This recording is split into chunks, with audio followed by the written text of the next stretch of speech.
What is up, everybody? James Owens here, and welcome back to my YouTube channel. Believe it or not, this is the third time I'm having to do this. I've been having technical difficulties with my microphone, and I've recorded this video twice now, so practice makes perfect, so hopefully this one goes well. I do just kind of want to get up here and talk to you guys about how I build my glutes and my hamstrings. Just go over what exercises I typically use to target those muscle groups, ways to optimize the movements, and ways that you can improve the movements for yourself if you're already doing them. So I don't want to waste too much of you guys' time. Let's get straight into the video after this badass intro.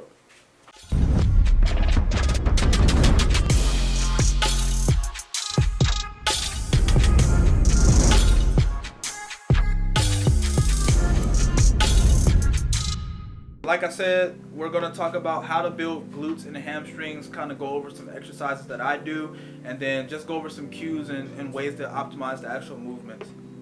So the first exercise that I typically like to use when I'm training my glutes and my hamstrings is going to be the seated hamstring curl.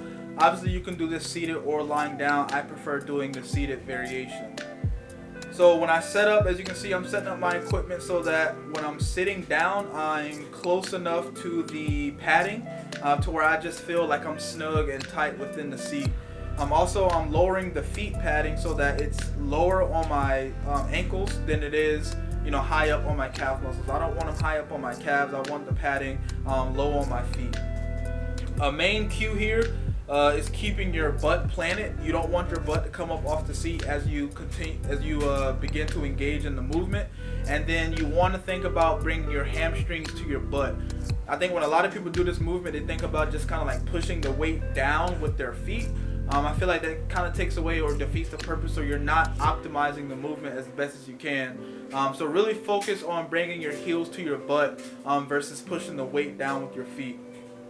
Just like any other exercise, I always preach, you do want to stay in that eccentric and that concentric long enough to maintain tension on that muscle group.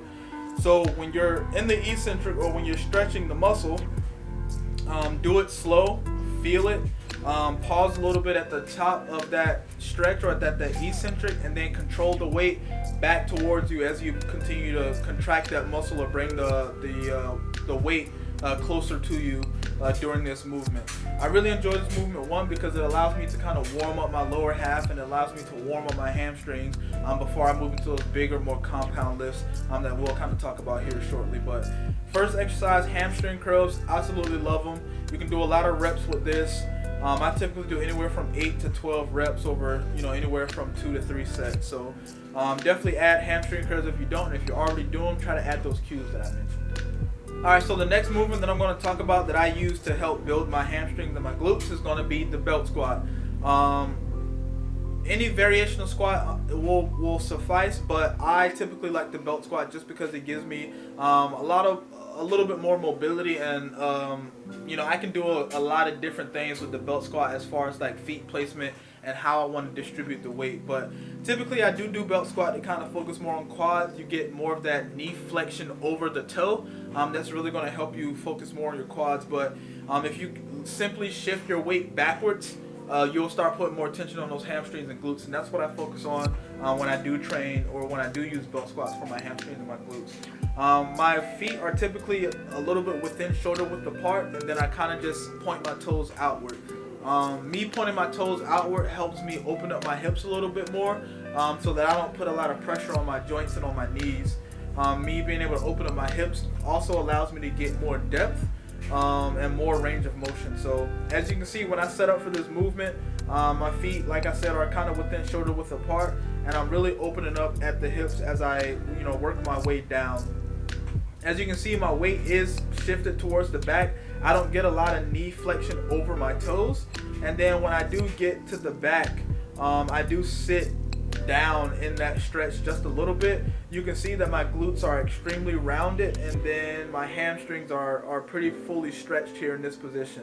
The machine itself didn't allow me to get much deeper than this, so next time I'll probably end up using like a platform or something that I could stand on, just so that I could use a more range of motion if I need to.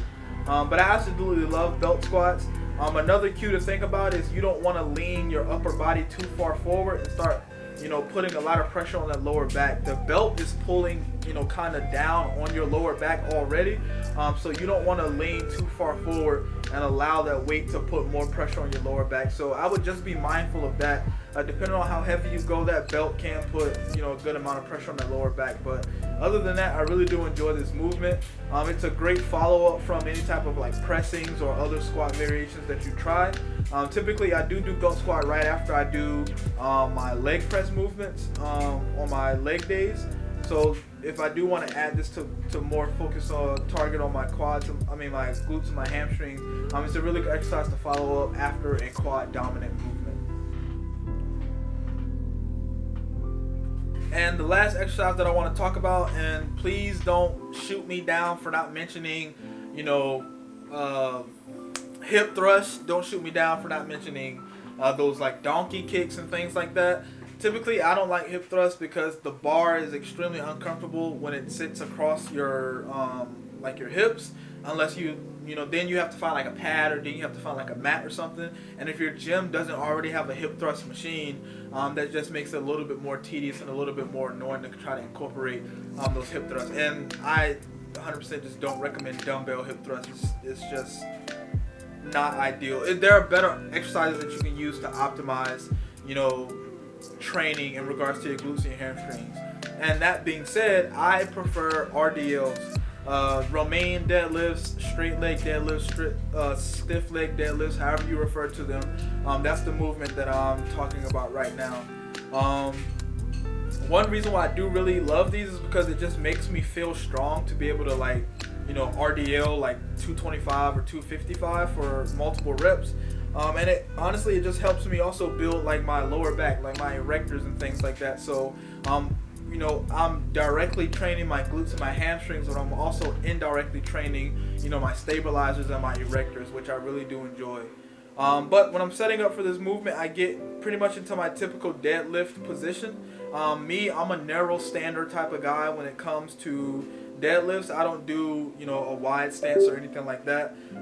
This really helps with RDLs because I get a fuller range of motion, the closer my legs are together. I'm taller, the closer my legs are. So if I open my feet up wider, I'm now shorter. So now my range of motion between the bar and the floor has been minimized.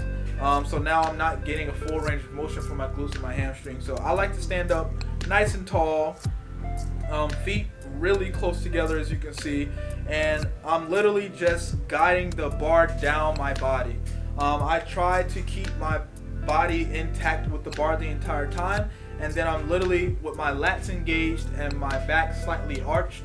I'm just letting the weight slide down my the front half of my body and then down my shins, and then once I get to a nice portion of the movement where I feel a good stretch in my glutes and my hamstrings, I rest there for a second, and then I allow that weight to kind of pull and stretch at my glutes and my hamstrings, and then I bring the weight back up. I don't necessarily kind of just like lean back or stand up, but I think about pushing my glutes, pushing my groin, pushing my crotch, my whatever you want to call it. I think about just pushing that forward and like through the barbell. And that really helps me focus on contracting, getting a really good contraction in my glutes and my hamstrings. Some safety considerations for this, obviously, it does take a toll on your erectors and on your lower back. So as you progress through the movement, just be mindful that you want to maintain proper technique and proper forms that you do, so that you don't injure yourself or you do reduce the risk of injury.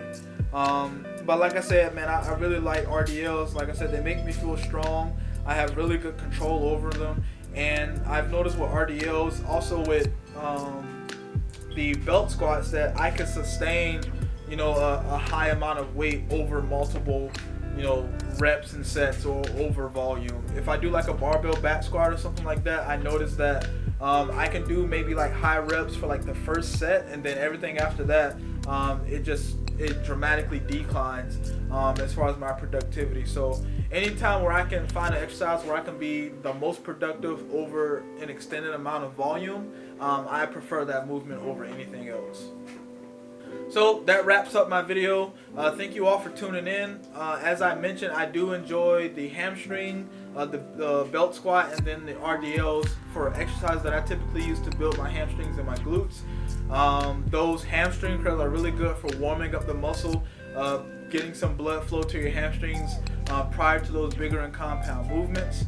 The belt squat is a really good squat variation because now I don't have to focus on trying to maintain control over a barbell or anything. I can really just focus on the squat portion of the movement itself. Plus, it's a really good movement because I can focus on my quads or my glutes and hamstrings depending on what I want to target that day. And then RDLs are just my absolute favorite for targeting hamstrings and glutes, mostly because of the extended period of time in which I can sustain the weight, and two, I really get a good contraction on my hamstring, my glutes, as I focus on thrusting my hips forward at the top of that movement. So thank you all for tuning in. I hope you all did learn something. The major point of my YouTube channel is to teach you all things that I figure out or things that I learn, along with my coach throughout my training. So I do hope you guys were able to take something away from this. Please feel free to reach out. Please feel free to follow me on Instagram. It is in my description. If you haven't followed me yet, you can follow me at Majin_Duke. That's MAJIN_DUKE.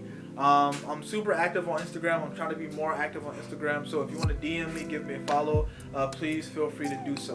Also, I do want to take the time to give a really big shout out to Madhouse Supplements or Madhouse Innovations.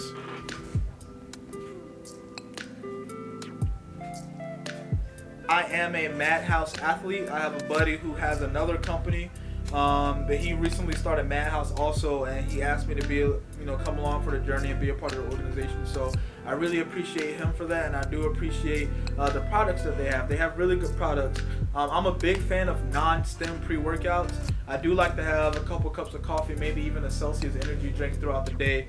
So being able to, enjoy those drinks and then still be able to go to the gym and get a really good pump and really good energy boost from this supplement without all the caffeine really helps. So if you're looking to kind of switch out your supplements or your pre-workout, definitely think about hitting up Madhouse Supplements. I will leave their website in the description, and I'll also leave a comment and pin their website in that comment.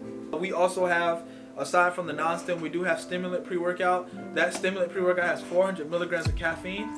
So if you're the type to really love to go balls to wall and really just hit the gym hard, that is the perfect supplement for you.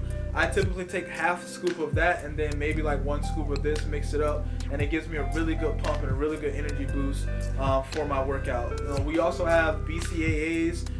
We have a couple of other things like testosterone booster and estrogen